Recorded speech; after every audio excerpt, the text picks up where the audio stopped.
Hello and welcome back to another Beer review with me, Nick. And today I've got a kind of special beer. This is a homebrew by a little nano brewery, brewed by a guy named Chris Roberts and his fiance, and it's called Our Nano Brewery Project. And as you can see down here, there's a little, little link to their Facebook page. I hope that's focused in. As you can see that, go and visit them. I'll also post links down below in the crotch bar. And yeah, I will get it open. Got the BB. And this is a dark ale, and comes in at 7.5%. Well, anyway, Chris said that it comes in anywhere between 7.5 and 8%. So it's a big boy beer. It's got a little bit of bottle conditioning at the bottom. And yeah, let's get it into the glass. Pours really nicely, nice and smooth. Not a lot of head, not a lot of carbonation, which is good. There we go. Get that all in.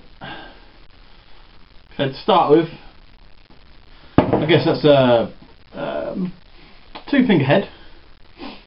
Not too bad, not too bad. I've actually had a bottle of this before.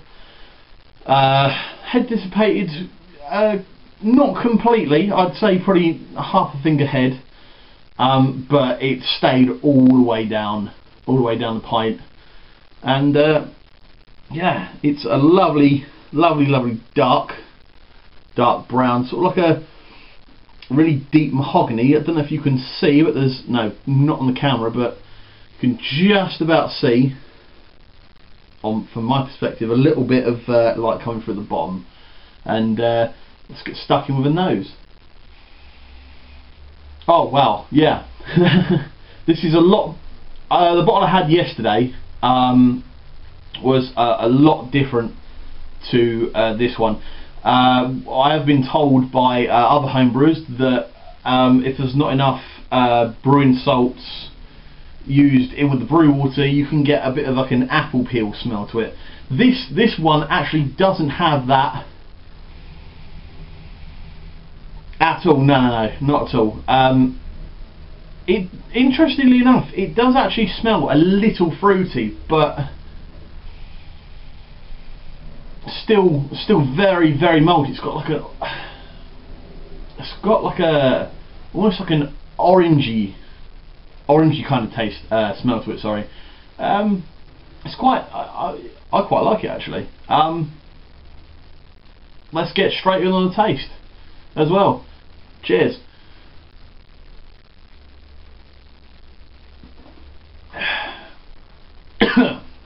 Oh, well, yeah, this is actually a better bottle than the one I had yesterday. You can really taste. It's got a nice booziness to it. It's funny. This is almost like it's almost got like a whiskey or a brandy taste to it, which is really nice. You're getting like a nice subtle chocolate to it as well. And one thing Chris did say to me is it's quite nutty, and yeah, that's absolutely spot on. It's at first it sort of perplexed me as to sort of the nutty taste. I've never really experienced a nutty taste in a dark ale before, but this you can actually really pick up walnuts.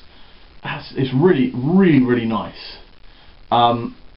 It's got I would say this is definitely a full-bodied ale.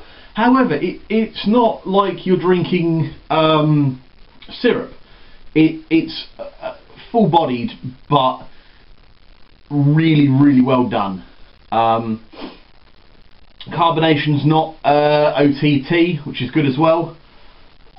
Overall, I think, considering this isn't, I'm not going to say a big mass-produced beer. I mean, in terms of you know, it's not well known. Obviously, it's not well known. They've you know, only just started up. I think he's been brewing since 2009 with his fiance. They're both really into it. They've got you know, a really good setup. If you go to their Facebook page, you can see their setup. It's really good, really good. Hopefully, get to go and see them one day. Chris is aiming to get himself established as a microbrewer, and Chris, good luck with that, mate. I think, especially with this, you're onto a winner. You really are onto a winner. I know you want to sort of take it down in the ABV,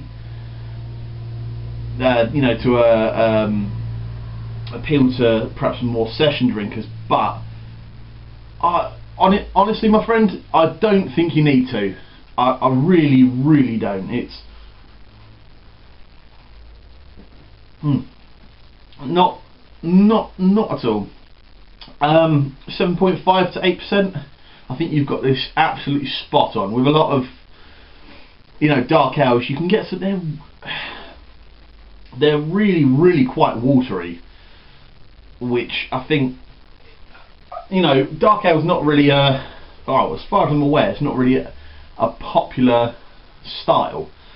But I think if you were to, once you're established, and you know, put this out at 7.5%, and it will go down a storm.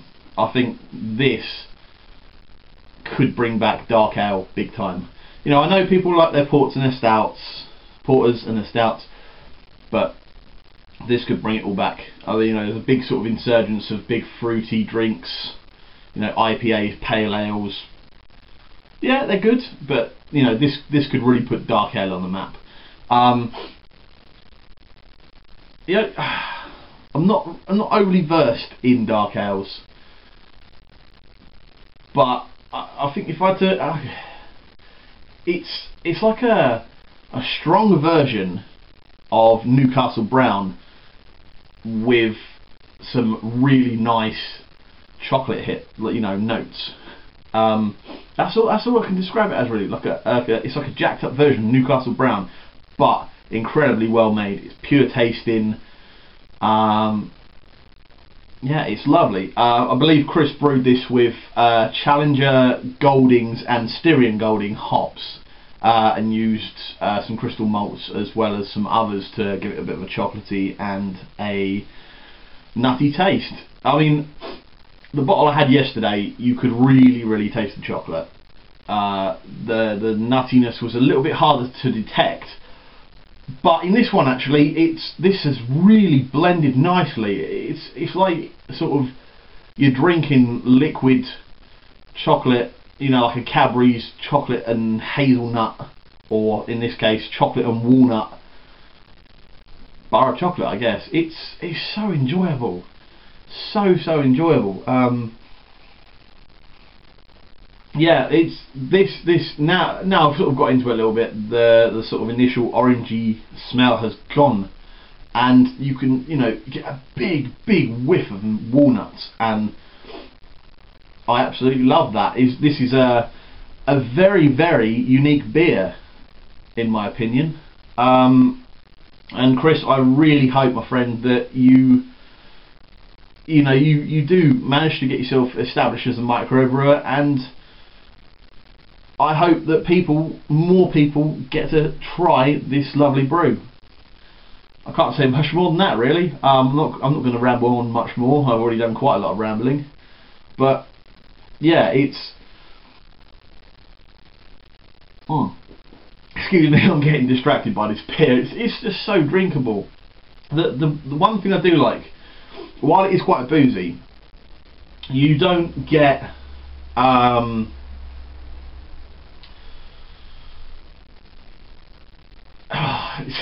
excuse me. It's quite a perplexing beer. It's simple, but at the same time it's perplexing. It's boozy, but at the same time, because of the full bodiness and the smoothness, it just goes down so well. And potentially this could be quite dangerous. I could quite happily down that right now, which I'm not going to do. I'm going to sit back and I'm going to really enjoy this. But yeah, I think, Chris, you've done a really good job, my friend, and as for the future, I really, really hope that you do well. I think you're going to go far. Onto a rating. I'm going to I know most of my other reviews, the beers have sort of got 9, 10s, and that's not just me saying it, because I know a lot of beer reviewers are just hoping to get some freebies. I'm not, but genuinely, the beers that I've had, they are incredibly well made, and this for homebrew, I was skeptical about how this was, how it was going to turn out. Never had homebrew before. I was honestly I was worried that this was just going to be crap, basically, but it's so well made. So rating wise, 9 out of 10, definitely 9 out of 10. Yeah, 9 out of 10. My only criticism, Chris, I would say definitely get yourself some brown bottles, just to preserve the beer a little bit more. I know people do argue about whether clear bottles can get light struck or whatever, but give brown bottles a try. And yeah, 9 out of 10. I'm going to go and enjoy this now. Thanks for joining me again, and I'll see you again perhaps soon with another Relay review. Thank you. Cheers.